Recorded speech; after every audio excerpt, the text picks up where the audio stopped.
Hello everyone, welcome back to my YouTube channel successful learning. आप सभी का successful learning में स्वागत है। आज की इस क्लास में, जैसे कि आप सभी को पता है, हमारे चैनल पे क्लास 11th की एनसीईआरटी की सीरीज चल रही है, राइट।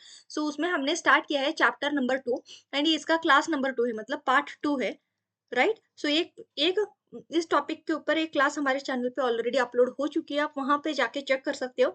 हमारे चैनल पे एक प्लेलिस्ट बनी हुई है, biology NCERT line by line explanation बोल के एक प्लेलिस्ट है, वहां पे आप देख सकते हो। उसमें already cell cell the unit of life जो चैप्टर नंबर 8 है, उसको हमने डिटेल में डिस्कस किया है।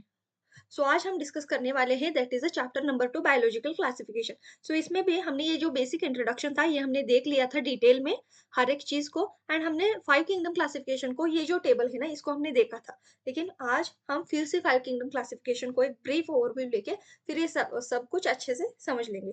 पहले तो 5 किंगडम क्लासिफिकेशन कौन से साइंटिस्ट के द्वारा दिया गया है? आर.एच. विटेकर नाम के साइंटिस्ट है, जिन्होंने 1969 में 5 किंगडम क्लासिफिकेशन दिया। इन्होंने पूरे लिविंग ऑर्गेनिज्म को 5 क्लासेस में डिवाइड किया बेसिकली। इसका मतलब ये होता है। एंड वो कौन कौन से किंगडम थे? उन्होंने डिवाइड किया Monera, Protista, fungi, plantae and Animalia. ये 5 किंगडम के नाम थे। एंड इनके जो क्लासिफिकेशन का मेजर क्राइटेरिया क्या था, दैट इज किस बेसिस पे इन्होंने डिवाइड किया था? The main criteria for classification used by him include a cell structure. So पहले जो साइंटिस्ट थे, जैसे कि हमने इंट्रोडक्शन में पढ़ा था, एरिस्टोटल नाम के साइंटिस्ट है, जिन्होंने पहली बार साइंटिफिक अटेम्प्ट को यूज किया था। मतलब कंप्लीटली साइंटिफिक अप्रोच यूज नहीं किया था, बट बेसिकली थोड़ा सा साइंटिफिक अप्रोच इन्होंने लाया था अपने क्लासिफिकेशन में। इन्होंने मॉर्फोलॉजिकल बेसिस के ऊपर प्लांट्स को डिवाइड किया था, tree, shrubs and herbs. And बाद में उन्होंने एनिमल्स को भी डिवाइड किया था, जिसके पास रेड ब्लड होता है, जिसके पास रेड ब्लड नहीं होता है, उन ऑर्गेनिज्म को। एंड उनके उसके बाद लिलिनस नाम के साइंटिस्ट आए, उन्होंने 2 किंगडम क्लासिफिकेशन दिया। एंड उनके 2 क्लासेस कौन से थे? Plantae and Animalia. लेकिन इनके जो ड्रॉबैक थे ना, ऐसे बहुत सारे ऑर्गेनिज्म थे जो ना प्लांटे किंगडम में आते थे, ना ही एनिमिलिया किंगडम में आते थे। ऐसे बहुत सारे थे जो किसी भी कैटेगरी में नहीं आ रहे थे। एंड जो प्लांटे में भी थे, प्लांटे में बैक्टीरिया भी थे, प्लांट्स भी थे, ये सारे ऑर्गेनिज्म थे। एंड जब आप एनिमिलिया में देखोगे तो फंजाई देखोगे। एंड बहुत सारे ऐसे ऑर्गेनिज्म जो कि अब एनिमल को एज हम एमिबा हो गया, उसे एनिमिलिया कैटेगरी में डाला गया। ह्यूमंस, उस ये सारे। इन ह्यूमंस एंड एमिबा में कोई कंपैरिजन है क्या? मतलब कोई सिमिलैरिटी है क्या? नहीं ना। इसी वजह से ये फेल हो गया, राइट। कैसे डिस्टिंग्विश करेंगे? एनिमिलिया में भी इतनी वैरायटी थी, राइट। इन्होंने पूरे एमिबा को लेके, फंजाई को लेके, ह्यूमन तक को एनिमिलिया किंगडम में डाला था। लेकिन फिर बाद में 3 किंगडम क्लासिफिकेशन भी आया।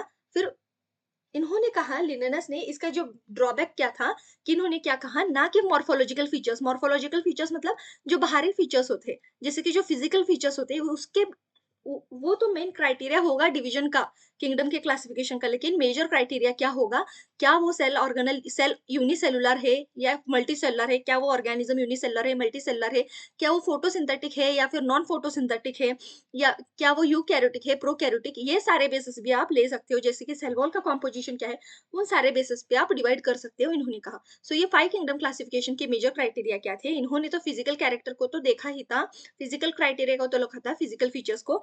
लेकिन उसके बाद भी इन्होंने सेल की स्ट्रक्चर को स्टडी किया, सेल की स्ट्रक्चर के बेसिस पे बॉडी का ऑर्गेनाइजेशन क्या होता है उसके ऊपर। एंड मोड ऑफ न्यूट्रिशन मतलब वो किस तरीके के ऑर्गेनिज्म है जो खुद का खाना खुद प्रोड्यूस कर सकते हैं या नहीं, ये वो एटोट्रॉपिक है या फिर हेटेरोट्रॉपिक है, इन सारे। And reproduction, mode of reproduction के ऊपर भी उन्होंने क्लासिफाई किया, कौन से organism sexual mode of reproduction से करते हैं, कौन से असेक्सुअल करते हैं, ये सारे इन्होंने किया। एंड उसके साथ साथ इन्होंने फाइलोजेनेटिक रिलेशनशिप को भी के बेसिस पे भी इन्होंने डिवाइड किया। अब ये फाइलोजेनेटिक रिलेशनशिप्स क्या होता है?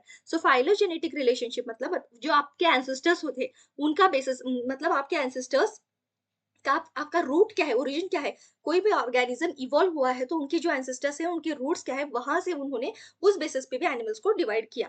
उन बेसिस पे सारे ये 5 किंगडम इन्होंने बनाए, जो कि टेबल है। सबसे इंपॉर्टेंट क्या है? ये टेबल है। ये टेबल को अगर आप क्लियरली समझ लोगे ना, इससे एक क्वेश्चन बनाए, डायरेक्टली इस टेबल से ही क्वेश्चन उठ के बनाए। एंड वो भी रिसेंट मोस्ट, दैट इज 2025 में क्वेश्चन आया। मैं आपको ये पहले आप डिटेल में पढ़ लो, उसके बाद आपको बताती हूँ, राइट।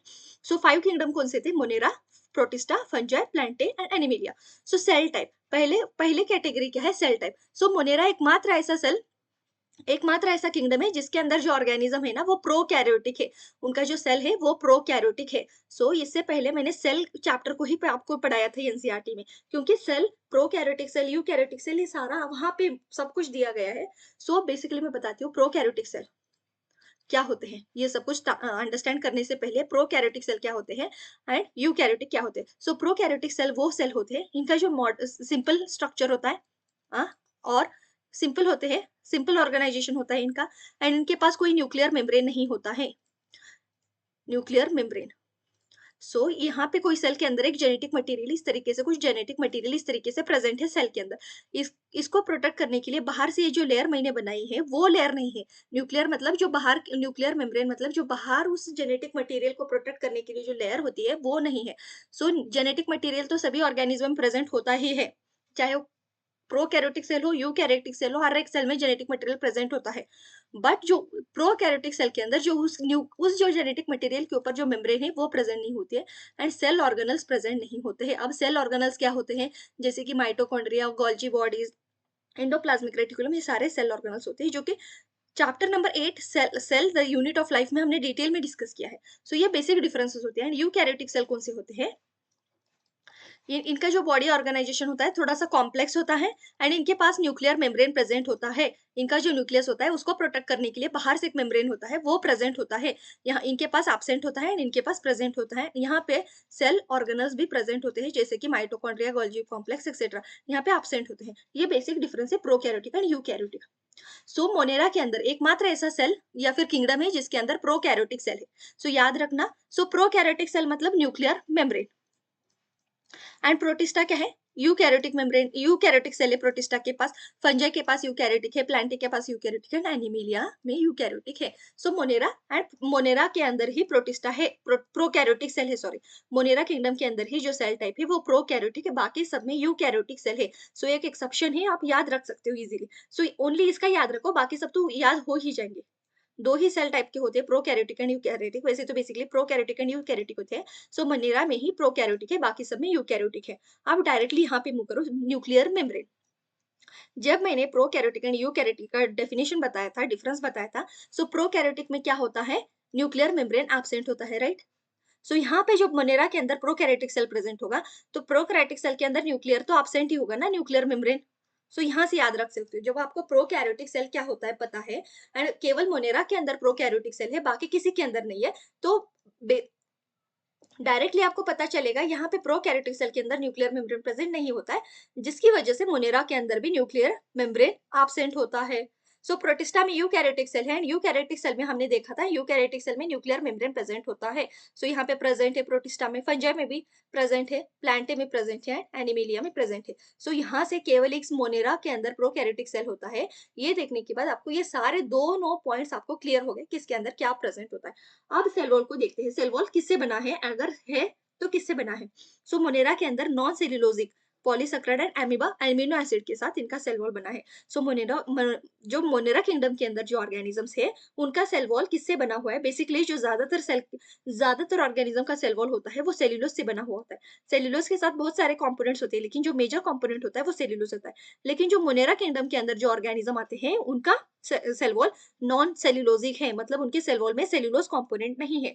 मतलब वो किससे बने हुए हैं, पॉलीसेकेराइड्स से बने हुए हैं, एमिनो एसिड से बने हुए हैं। अब moving on to Protista, Protista के अंदर कुछ ऐसे ऑर्गेनिज्म है जिनके पास सेल वॉल प्रेजेंट होता है, कुछ ऐसे जिसके पास प्रेजेंट नहीं होता है, मतलब प्रेजेंट इन सम, कुछ के अंदर सेल वॉल प्रेजेंट होता है, कुछ के नहीं होता है। फंजाई में सभी में सेल वॉल प्रेजेंट होता है, इनका जो सेल वॉल होता है वो चिटिन नाम के सब्सटेंस से बना हुआ होता है। किससे, चिटिन नाम के सब्सटेंस से। जब जब आप इंसेक्ट का भी सेल वॉल पढ़ोगे तो वहां पे भी इंसेक्ट का भी सेल वॉल चिटिन नाम के सब्सटेंस से ही बना हुआ होता है, उनका भी सेल वॉल चिटिन से ही बना हुआ होता है। प्लांटे में आपको पता है प्रेजेंट होता है, प्लांट्स में जो सारे प्लांट्स होते हैं उनके पास सेल वॉल प्रेजेंट होता है, एंड उनका सेल वॉल किससे बना हुआ होता है, सेल्यूलोज से बना हुआ होता है। सेल्यूलोज के साथ साथ हेमी सेल्यूलोज होता है, लिग्निन होता है, एंड बहुत सारे ऐसे कंपोनेंट्स होते हैं, लेकिन द मेजर कंपोनेंट क्या होता है, सेल्यूलोज होता है। एंड एनिमल में आपको पता है एब्सेंट होता है, सेल वॉल प्रेजेंट ही नहीं होता है, वो एब्सेंट होता है। न्यूक्लियर मेम्ब्रेन तो हो गया। अब बॉडी ऑर्गेनाइजेशन। सो जब हम बॉडी ऑर्गेनाइजेशन देखते हैं कोई भी ऑर्गेनिज्म, सबसे छोटी यूनिट क्या होती है, सेल। सो कई सारे सेल्स मिलके जो सिमिलर फंक्शन परफॉर्म करते हैं उसे हम क्या कहते हैं, टिश्यू कहते हैं। सो कई सारे टिश्यू सिमिलर फंक्शन परफॉर्म करते हैं, क्या बनते हैं, ऑर्गन बनते हैं।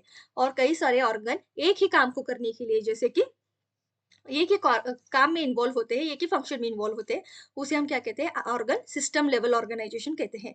ऑर्गन सिस्टम, सो ऑर्गन सिस्टम में जैसे कि हमारे ह्यूमन का आप ले लो एग्जांपल, क्या होता है, एक्सक्रीटरी होता है। एक्सक्रीटरी सिस्टम आपने देखा होगा, excretory system, circulatory system, respiratory system, right, ये सारे सिस्टम्स आपने देखा होगा। सो एक्सक्रीटरी सर्कुलेटरी सिस्टम में आप अगर आप देखोगे तो ऑर्गन्स कौन कौन से इन्वॉल्व है, लंग्स इन्वॉल्व है, ब्लड वेसल्स इन्वॉल्व है, हार्ट इन्वॉल्व है, मतलब बहुत सारे ऑर्गन्स मिलके एक फंक्शन को परफॉर्म कर रहे हैं, राइट, वो की सर्कुलेशन है। सो उसे हम क्या कहते हैं, उस कलेक्टिव को हम क्या कहते हैं, ऑर्गन सिस्टम कहते हैं।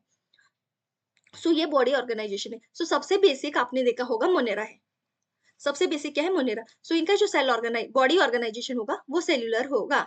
मतलब जो भी इनके अंदर इस कैटेगरी में जितने भी ऑर्गेनिजम्स आएंगे, जितने भी प्लांट्स, सॉरी प्लांट्स बोल रही हूँ, जितने भी ऑर्गेनिज्म आएंगे, बैक्टीरिया हो गए और जो भी ऑर्गेनिज्म आएंगे, उनका जो सेल बॉडी लेवल का ऑर्गेनाइजेशन होगा सेल्यूलर लेवल ही होगा। मतलब उनका बॉडी सेल से ही बना होगा, या तो एक सेल से बने हुए होंगे या फिर दो से ज्यादा, एक से ज्यादा सेल से बने हुए होंगे। दैट इज यूनिसेल्युलर हो सकते हैं या फिर मल्टी सेल्युलर हो सकते हैं, लेकिन इसके अलावा इनकी बॉडी में कोई टिश्यू वगैरह प्रेजेंट नहीं होगा। अब प्रोटिस्टा में भी ऐसा ही है। प्रोटिस्टा में भी जो जितने भी सारे ऑर्गेनिजम्स आते हैं वो सारे सेलुलर लेवल ही उनका ऑर्गेनाइजेशन है। अब जब फंजाई के पास मूव करेंगे, सो फंजाई का जो सेलुलर बॉडी ऑर्गेनाइजेशन है वो मल्टी सेलुलर है। मतलब यहाँ पे जो ऑर्गेनिज्म है फंजाई के अंदर वो मल्टी सेलुलर है। मतलब जो उनका सेल्स, उनका जो बॉडी ऑर्गेनाइजेशन है, उनके पास बहुत सारे सेल्स प्रेजेंट होते हैं। या फिर लूज टिश्यू, टिश्यू भी मतलब टाइटली बॉन्ड टिश्यू नहीं है, लूज टिश्यूज है। मतलब सेल्स टिश्यूज भी बहुत ही लूज लूज टिश्यूज प्रेजेंट है मल्टी वंजा में। अब प्लांटे में क्या हो जाएगा, टिश्यू लेवल ऑर्गेनाइजेशन होगा। यहाँ पे आपने देखा होगा कोई प्लांट जो एक सेल से बना हुआ, आपने आज तक तो सुना नहीं होगा, राइट। ये कोई ऐसा प्लांट है जो एक ही सेल से बना हुआ है, ऐसा तो नहीं सुना, राइट। सो उनके पास सेल लेवल का ऑर्गेनाइजेशन नहीं होता है, टिश्यू लेवल का होता है एंड ऑर्गन लेवल का होता है, राइट। आपने सुना होगा वेस्क्यूलर टिश्यू, जाइलम, फ्लोएम, ये सारे टिश्यूज है, राइट। सो ये टिश्यू से बना हुआ होता है plant and organ system, organ से बना हुआ होता है। अब जो सबसे कॉम्प्लेक्स एंड सबसे हाईली डेवलप्ड ऑर्गेनिज्म कौन से, एनिमल्स में आ जाएंगे, उसमें भी हम ह्यूमन बींग्स, राइट। सो उसके अंदर जो लेवल ऑफ ऑर्गेनाइजेशन होगा वो टिश्यू लेवल होगा, ऑर्गन लेवल होगा। कुछ ऐसे ऑर्गेनिज्म है जिसके पास ऑर्गन होंगे, ऑर्गन्स होंगे, कुछ के पास ऑर्गन सिस्टम, जैसे कि हम ह्यूमन बींग्स, ये है। अब now moving on to mode of nutrition. Mode of nutrition मतलब वो खाना या फिर एनर्जी कैसे प्रोड्यूस करते हैं, कहाँ से उनको एनर्जी मिलती है। सो प्रो मोनेरा में क्या हो जाएंगे, वो ऑटोट्रॉपिक हो जाएंगे, हेटेरोट्रॉपिक। ऑटोट्रॉपिक एंड हेटेरोट्रॉपिक क्या होते हैं, ऑटो मतलब नाम से पता चल रहा है, ऑटो एक रूट वर्ड जिसका मतलब होता है खुद, खुद से ही, राइट, ऑटोमेटिकली मतलब खुद से ही। So prepares their own food, their own food, अपना खाना खुद बना सकते हैं। ऑटोट्रॉपिक ऑर्गेनिज्म मतलब जो भी ऑर्गेनिज्म जो खुद का खाना खुद प्रोड्यूस कर सकते हैं उसे हम ऑटोट्रॉपिक ऑर्गेनिज्म कहते हैं। एंड हेटेरोट्रॉपिक ऑर्गेनिज्म वो होते हैं जो दूसरों के ऊपर डिपेंड होते हैं, depends on others for food. So food के लिए किसी दूसरी ऑर्गेनिज्म के ऊपर डिपेंड होते हैं। सो ऑटोट्रॉपिक में भी दो तरीके से, अगर कोई ऑर्गेनिज्म ऑटोट्रॉपिक है तो वो दो तरीके से फूड बना सकता है। ये तो एक तो कीमोसिंथेटिक मेथड से या फिर दूसरा हो जाएगा फोटोसिंथेटिक मेथड से। सो कीमोसिंथेटिक मतलब बहुत सारे केमिकल्स से, केमिकल्स मतलब बहुत सारे मॉलिक्यूल्स को यूज करके, केमिकल मॉलिक्यूल्स को यूज करके खाना बनाते हैं, उन टाइप के ऑर्गेनिज्म को कीमोसिंथेटिक कहते हैं। अब फोटोसिंथेटिक कौन से ऑर्गेनिज्म होते हैं, जो ऑर्गेनिज्म फोटोसिंथेसिस से, फोटोसिंथेसिस आपने 8th 9th में तो पढ़ा होगा, व्हाट इज फोटोसिंथेसिस। सो मैं यहाँ पे बता देती हूँ, फोटोसिंथेसिस वो ऑर्गेनिज्म होता है जो फूड प्रोड्यूस करता है फोटोसिंथेसिस के प्रोसेस से, फोटोसिंथेसिस के प्रोसेस से। उसके अंदर क्लोरोफिल प्रेजेंट होता है। क्लोरोफिल एक पिगमेंट प्रेजेंट होता है जो कि लाइट एनर्जी को ट्रैप करता है, लाइट एनर्जी को क्या करता है, ट्रैप करता है, ट्रैप करके खाना बनाता है। सो फोटोसिंथेटिक मतलब जो ऑर्गेनिज्म फोटोसिंथेसिस से खाना बनाते हैं, क्लोरोफिल पिगमेंट होता है जो कि लाइट एनर्जी को यूज करके, जो सनलाइट से लाइट आती है ना उसको यूज करके जो खाना बनाते हैं उसे फोटोसिंथेटिक ऑर्गेनिजम्स कहते हैं। अब हेटेरोट्रॉपिक को मूव करते हैं, वहां पे दो टाइप के होते हैं, saprophytic and parasitic. So saprophytic कौन से होते हैं, जो डेड ऑर्गेनिज्म के ऊपर फीड करते हैं।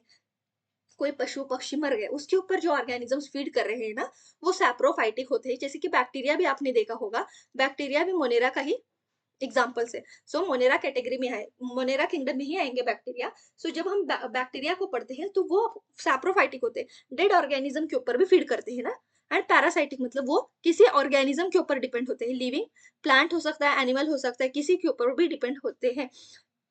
यहाँ पे इसका ये मतलब नहीं है, पैरासाइटिक में ये नहीं है कि वो डेड ऑर्गेनिज्म पे, वो लिविंग ऑर्गेनिज्म के ऊपर डिपेंड होते हैं, लिविंग ऑर्गेनिज्म के ऊपर डिपेंड होते हैं, उनके बॉडी की सरफेस के ऊपर प्रेजेंट होते हैं या फिर कुछ बॉडी के अंदर भी प्रेजेंट होते हैं। ये होता है हेटेरोट्रॉपिक में भी, सैप्रोफाइटिक एंड पैरासाइटिक। अब प्रोटिस्टा में ऑटोट्रॉपिक होते हैं सभी, कुछ ऑटोट्रॉपिक होते हैं, कुछ हेटेरोट्रॉपिक होते हैं। ऑटोट्रॉपिक में भी स्पेशली वो फोटोसिंथेसिस से ही खाना बनाते हैं, प्रोटिस्टा के जो ऑर्गेनिज्म है।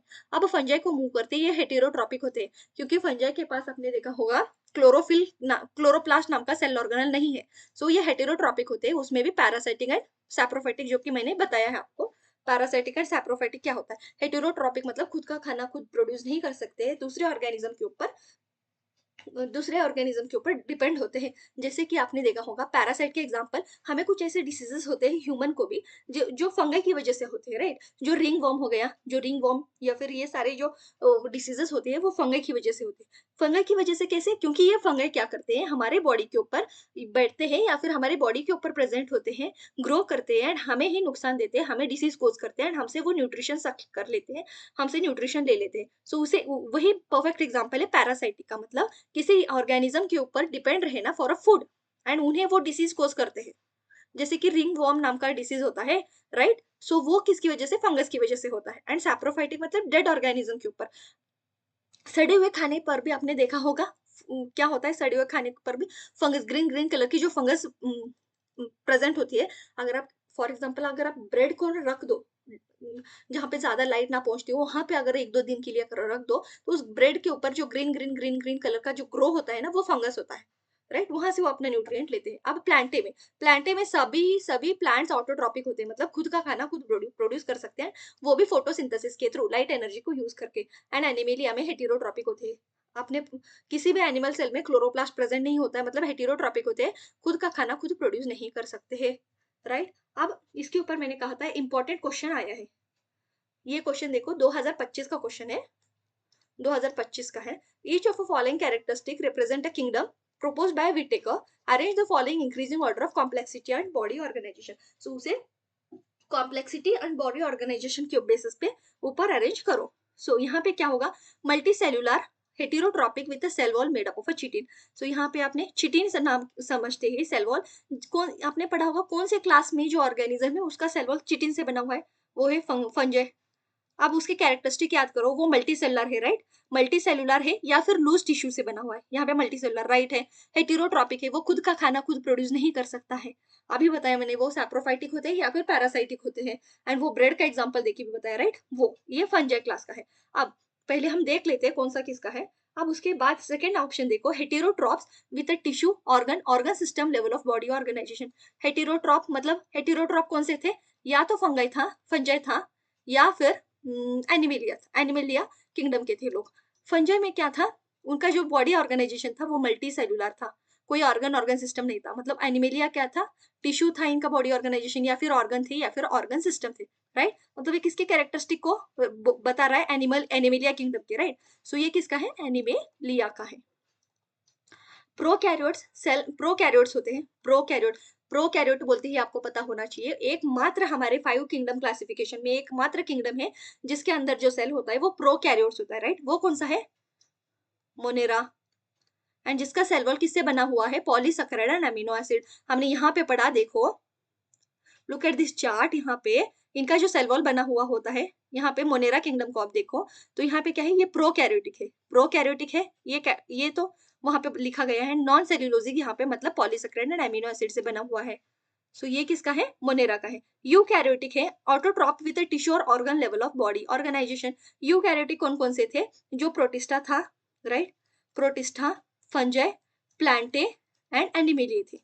उनमें से सारे ये चारों यूकैरियोटिक थे। यूकैरियोटिक का ये चारों थे। लेकिन ऑटोट्रॉपिक कौन से थे? इसमें से फंगाई भी नहीं था, एनिमेलिया भी नहीं था। इसमें कुछ ऑटोट्रॉपिक थे एंड कुछ हेटेरोट्रॉपिक थे। एंड प्लांटे में सारे के सारे ऑटोट्रॉपिक थे। एंड इनका जो बॉडी लेवल ऑर्गेनाइजेशन है किस टाइप का है? टिश्यू या फिर ऑर्गन लेवल का है। जबकि प्रोटिस्टा का कैसा है? सेलुलर लेवल का ऑर्गेनाइजेशन है। मतलब एक कौन से क्लास की बात कर रहा है या फिर कौन से किंगडम की बात कर रहा है? दैट इज ये भी नहीं हो सकता, दैट इज ओनली प्लांट के बारे में बात कर रहे हैं, राइट? प्लांट किंगडम के बारे में। नाउ लास्ट कौन सा है? Eukaryotes, protista. प्रोटिस्टा क्या होते हैं? यूकैरियोट्स होते हैं। Cellular body level organisation, cellular body level organisation के दो ही थे, सेलुलर में दो ही थे, राइट? आप यहाँ पे देख सकते हो सेलुलर बॉडी ऑर्गेनाइजेशन में केवल 2 किंगडम थे। वो कौन से? एक तो मोनेरा था एंड एक तो ये प्रोटिस्टा एंड ये मोनेरा। सेलुलर लेवल इन्हीं में था एंड उसमें से भी यूकैरियोटिक बोला गया है। इन दोनों में से कौन से में यूकैरियोटिक सेल है आप ही बता सकते हो इस चार्ट के थ्रू, दैट इज इसमें है प्रोटिस्टा में। तो ये किसके बारे में बात कर रहा है ये स्टेटमेंट किसके बारे में बता रहा है? दैट इज अ प्रोटिस्टा के बारे में। ये जो लास्ट वाला है ये किसके बारे में बता रहा है? सो अब इसके ऊपर हम डिसाइड कर सकते हैं। हमने वहां पे किंगडम ये जो टेबल दिया गया है, सो इसकी जो कॉम्प्लेक्सिटी है इसी इसी बेसिस पे, मतलब सबसे सिंपल ये है, उसके बाद ये सबसे कॉम्प्लेक्स ये एनिमेलिया है, राइट। सो इसी बेसिस पे दिया गया है। सो सबसे पहले कौन सा आ जाएगा? मोनेरा आ जाएगा, राइट। नेक्स्ट प्रोटिस्टा, उसके बाद कौन सा था? फंजाई था, उसके बाद प्लांटे एंड उसके बाद एनिमेलिया, राइट। अभी कौन कौन से ऑप्शन में है देखो। पहले मोनेरा किस में है? Option number C. सो सबसे पहले सी से शुरुआत होगी, राइट। यहाँ पे लिख देती हूँ सी से शुरुआत होगी। सेकंड प्रोटिस्टा, प्रोटिस्टा किस में? ई में लिखा है, प्रोटिस्टा के बारे में ई में दिया गया है। जन फंजाई किस में दिया गया है? फंजाई के बारे में फर्स्ट ए में दिया गया है फंजाई। उसके बाद प्लांटे किसके बारे में? प्लांटे में कौन से ऑप्शन में है? प्लांटे का डिस्क्रिप्शन डी में है एंड एनिमेलिया का बी में है लास्ट। सो कौन से ऑप्शन में? C E A D B, C E A D B, ये है ऑप्शन नंबर डी, राइट है। सो एक टेबल इतना आप याद कर सकते हो ना, इतना अगर आपने टेबल याद किया तो आपके ये क्वेश्चन पूरा बन गया आपका, राइट। इस टेबल से ही, केवल और केवल इस टेबल को आपको रट लेना है, रट लेना है, कैसे भी करके रट लेना है। अंडरस्टैंड कर लो, रटना कोई जरूरी नहीं है। प्रोकैरियोटिक एकमात्र किंगडम है दैट इज मोनेरा है, बाकी सारे यूकैरियोटिक है। प्रोकैरियोटिक होने की वजह से यहाँ पे न्यूक्लियर मेम्ब्रेन एब्सेंट होता है, बाकी सब में यूकैरियोटिक है, इसी वजह से न्यूक्लियर मेम्ब्रेन प्रेजेंट होता है। एंड ये सारे सेल वॉल्स का थोड़ा याद रख लो, सेल वॉल किससे बनी हुई है ये इंपॉर्टेंट है, एंड इनका जो बॉडी लेवल ऑर्गेनाइजेशन है एंड ये मोड ऑफ न्यूट्रिशन, ये बाकी सब तो याद रह जाएगा, राइट। सो इससे आपका ये पूरा क्वेश्चन बन गया एंड कितना पूरा एक टेबल, इसी एक ही क्वेश्चन में पूरा टेबल आ गया, राइट। पूरे टेबल का इंफॉर्मेशन एक क्वेश्चन में था। कितना मतलब कितना आपको कॉम्प्लिकेट करके दिया गया है, इतना लंबा क्वेश्चन था, राइट। सो आपने कर दिया just because you have read this table, right, आपको ये टेबल पता है। सो अब मैं आपको बाकी आगे का बता दूंगी। Now the three domain system has also, ये सारा 5 किंगडम का हो गया। थ्री डोमेन सिस्टम भी प्रपोज किया गया था थ्री किंगडम क्लासिफिकेशन में। थ्री किंगडम क्लासिफिकेशन में मोनेरा के ही 2 डोमेन्स थे and leaving the remaining eukaryotic kingdom into third domain and thereby by a sixth kingdom classification you will learn about this system. So 3 domain system classification में भी आया था and उसके बाद और एक क्लासिफिकेशन आया था, सिक्स किंगडम्स थे उसमें। कौन सा था? मोनेरा। मोनेरा में 2 थे, एक मोनेरा के 2 डोमेन्स थे, डोमेन नंबर 1 डोमेन नंबर 2। उसके बाद जैसे कि यहाँ पे 5 किंगडम में है, protista, fungi, plantae and Animalia, ये 4 एंड ये 5, 6, टोटल 6 लेवल ऑफ ऑर्गेनाइजेशन या फिर सिस्टम ऑफ ऑर्गेनाइज क्लासिफिकेशन भी दिया गया था। बट जो हमें पढ़ाई करना है, जो हमें स्टडी करना है दैट इज डिटेल में, वो 5 kingdom classification and mostly accepted kingdom यही है, जो रिसेंटली सबसे एक्सेप्टेड है यही है। सो इसे ही स्टडी करना है, इससे ही ज्यादा क्वेश्चन बनेंगे, लेकिन वो बाकी सारे के नाम एंड साइंटिस्ट आप याद रख सकते हो। So now let us look at the 5 kingdom classification to understand the issue and consideration that influence the classification system. Earlier classification, ये 5 किंगडम के बारे में बताया गया है। जो अर्लियर क्लासिफिकेशन सिस्टम था उसके अंदर कौन से थे? Bacteria, blue green algae, fungi, mosses, ferns, gymnosperm, angiosperm under plant. So यहाँ पे पहले लिनेनस ने 2 किंगडम क्लासिफिकेशन दिया था, राइट। सो हमने कहा था कि लिनेनस ने 2 किंगडम क्लासिफिकेशन दिया था। सो कौन से 2 क्लास थे? That is Plantae and Animalia था, राइट। कौन से 2 class? Plantae and Animalia. Plantae में इन्होंने कौन से ऑर्गेनिज्म डाले?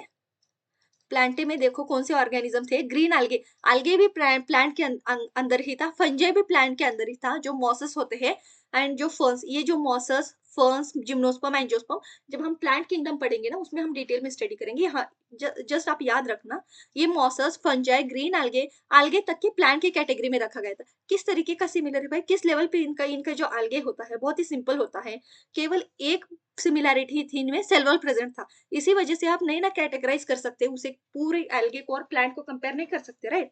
सो इन्होंने लेकिन 2 किंगडम क्लासिफिकेशन में ही किया था, उन्होंने एल्गे को रखा था, बैक्टीरिया को, इवन बैक्टीरिया को भी इन्होंने प्लांट किंगडम में ही रखा था। Fungi, mosses, fern, gymnosperm and angiosperm, ये प्लांट किंगडम पे आया था।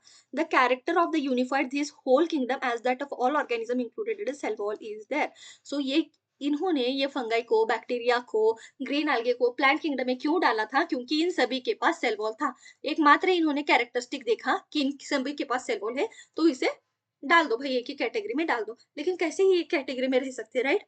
आप भी सोच सकते हो, दैट इज इनका जो ऑर्गेनाइजेशन है, बॉडी लेवल ऑर्गेनाइजेशन है, मोड ऑफ न्यूट्रिशन है, सब कुछ अलग है। लेकिन केवल एकमात्र क्राइटेरिया उन्होंने देखा, दैट इज सेल वॉल। इन सभी के पास सेल वॉल प्रेजेंट है, तो इन्हें प्लांट में डाल दो। एंड जो भी ऑर्गेनिज्म जिसके पास सेल वॉल प्रेजेंट नहीं है, उन्हें एनिमेलिया में डाल दो। ये लिनेनस जी का काम था। दैट इज लिनेनस ने जो टू किंगडम क्लासिफिकेशन दिया था, वो उसका था। उन्होंने इस तरीके से डिवाइड किया था। Now this place together a group which are widely differed in other characteristic. So इनके जो कैरेक्टरिस्टिक है कितने अलग है। अभी हमने पढ़ा कि बैक्टीरिया क्या होता है, वो मोनेरा किंगडम में आता है, वो बाद में क्लासिफाई हुआ। लेकिन जब हमने पढ़ा बैक्टीरिया क्या होता है, हेटेरोट्रॉपिक होता है। एंड कुछ हेटेरोट्रॉपिक होते हैं, कुछ ऑटोट्रॉपिक होते हैं। ब्लू ग्रीन algae के ऑटोट्रॉपिक होते हैं। एंड इनका इसका क्या होता है, बैक्टीरिया यूनिसेलुलर होता है, ये प्रोकैरियोट सेल से बना हुआ है। फंजाई क्या होता है, यूकैरियोटिक होता है, मल्टीसेलुलर होता है। ये सारे कितनी डाइवर्सिटी है, कितना अलग अलग चीज है। एक ही कैटेगरी को आपने, एक ही कॉन्सेप्ट को या फिर एक ही एस्पेक्ट को देख के आप एक कैटेगरी में इन्होंने डाल दिया, एंड बाकी सारे कैटेगरी को इन्होंने इग्नोर ही कर दिया मानो। It brought together the prokaryote bacteria and the blue green alga cyanobacteria with other group which are eukaryotic. जैसे कि मैंने बताया, बैक्टीरिया को भी उसी में डाल दिया जिसके अंदर, जैसे फंगाई प्लांट, इनके पास यूकैरियोटिक सेल है, बैक्टीरिया में प्रोकैरियोटिक सेल है। प्रोकैरियोटिक एंड यूकैरियोटिक सेल्स कैसे मतलब इन ये जो क्राइटेरिया है, ये किस बेसिस पे सही है, राइट? तो इसके पास प्रोकैरियोटिक ऑर्गेनिज्म भी थे, यूकैरियोटिक सेल के ऑर्गेनिज्म भी थे, यही कहा गया है। It also grouped together the unicellular organism with multicellular organism. जैसे कि मैंने कहा, बैक्टीरिया यूनिसेलुलर होता है। एंड ये जो प्लांट है, जो फर्न्स, जिम्नोस्पर्म, फंजाई होते हैं, ये सारे कौन से होते हैं, मल्टीसेलुलर होते हैं। इन सभी को, यूनिसेलुलर ऑर्गेनिज्म को एंड मल्टीसेलुलर ऑर्गेनिज्म को भी एक ही कैटेगरी में डाल दिया। जैसे कि क्लाइमेडोमोनास, ये कौन सा है, एक algae है, green algae। Spirogyra were placed together under algae, इन दोनों को भी algae कैटेगरी में डाल दिया। The classification did not differentiate between heterotrophic group fungi and the autotrophic group plant, though they are also shared a characteristic difference in their cell wall composition. यहाँ पे क्या बताया गया है, बेसिकली जो टू किंगडम क्लासिफिकेशन किया था, इसके अंदर ये सारे ऑर्गेनिज्म थे। जैसे कि मैंने यहाँ पे बताया, बैक्टीरिया थे, वो bacteria, plant, angiosperm, gymnosperm, algae, ये सारे थे। इनके जो अलग अलग डिफरेंस क्या है वो बता रहा है। कुछ यूनिसेलुलर है जैसे कि बैक्टीरिया, एंड कुछ मल्टीसेलुलर है जैसे कि प्लांट। ये कैटेगरी था, इसको उन्होंने कंसिडर नहीं किया।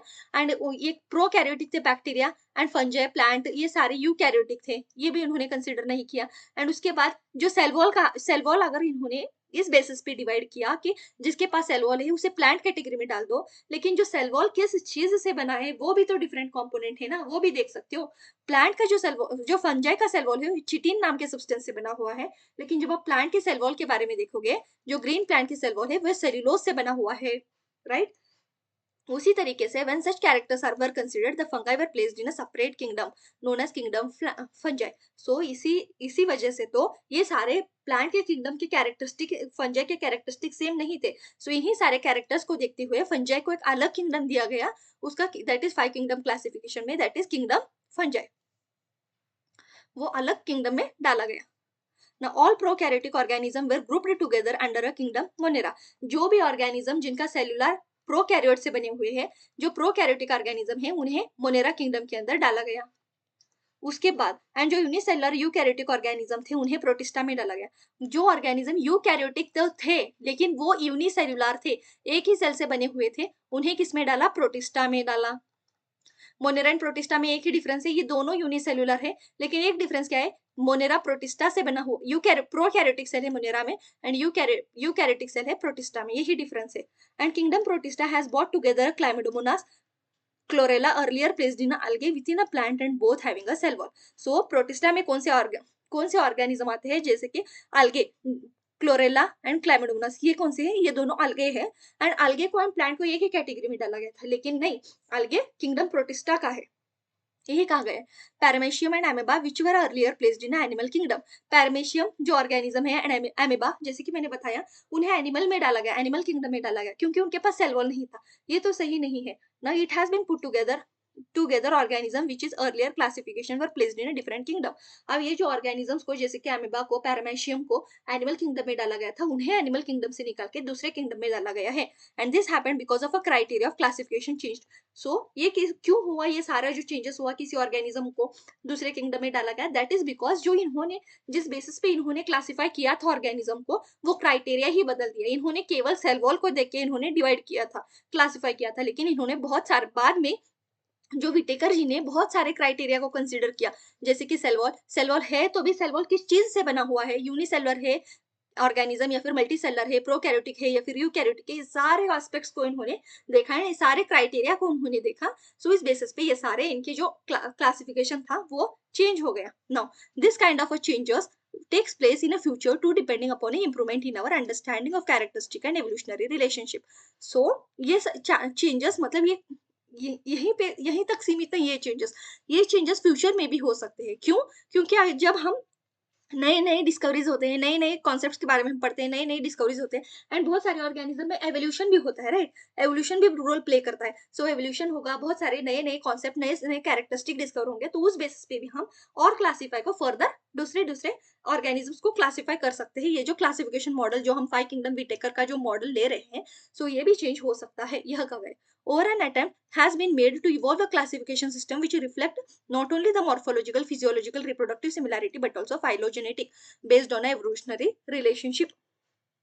सो ये जो अटेम्प्ट किया गया है कि ऑर्गेनिज्म को क्लासिफिकेशन सिस्टम को इवॉल्व किया जाए, 2 किंगडम से, उसके बाद 3 किंगडम आया, 5 किंगडम आया, उसके बाद 6 किंगडम तक आया था, राइट. जब हमने देखा ना मोनेरा में दो डोमेन हो चुके थे, तो वो सब कुछ ये किसकी बेसिस पे है, मॉर्फोलॉजी मतलब फिजियोलॉजिकल कैरेक्टर्स, मॉर्फोलॉजिकल कैरेक्टर्स, बाहरी जो कैरेक्टर्स छोड़ उसके बाद भी रिप्रोडक्टिव कैरेक्टर्स को भी देखने के बाद, उसके बावजूद भी जो फाइलोजेनेटिक कैरेक्टर्स होते, मतलब इनके एंसेस्टर्स क्या है, इनका एवोल्यूशन कहाँ से ये ओरिजिन हुए हैं. सो इसको भी मद्देनजर रखते हुए ये सारे क्लासिफिकेशंस किए गए हैं. इस चैप्टर में हम कैरेक्टरिस्टिक ऑफ हर एक किंगडम के जो हम कैरेक्टरिस्टिक पढ़ सकते हैं, दैट इज पढ़ेंगे हम इस चैप्टर में, दैट इज हर एक किंगडम को हम सेपरेटली डील करेंगे, उसके अंदर कौन से ऑर्गेनिज्म आते हैं एंड सब कुछ. Protista, fungi, Monera, Whittaker system of classification, the kingdom plant and Animalia commonly refer to as a plant and animal kingdom respectively.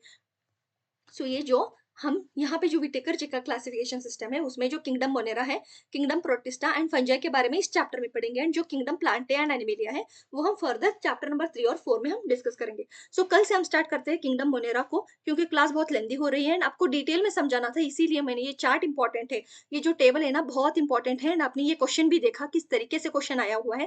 पूरा चार्ट उस टेबल को एक ही क्वेश्चन के अंदर समेटा गया है, राइट. सो सब कुछ इस चार्ट का हर एक चीज पता होना चाहिए, तभी आप जाके उस क्वेश्चन को अटेम्प्ट कर सकते थे. एंड कोई मैंने अंदाजे भी नहीं डाला है, 2025 का क्वेश्चन ये पीवाईक्यू है.